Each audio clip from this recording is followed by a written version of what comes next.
अभिमानाची बाब म्हणजे मी आज ज्या मंचावर उभी आहे आणि बोलत आहे,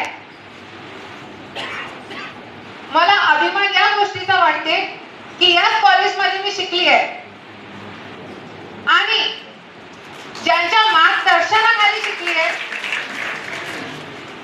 ते म्हणजे माझे तर लाडके आहेच पहिल्यापासून।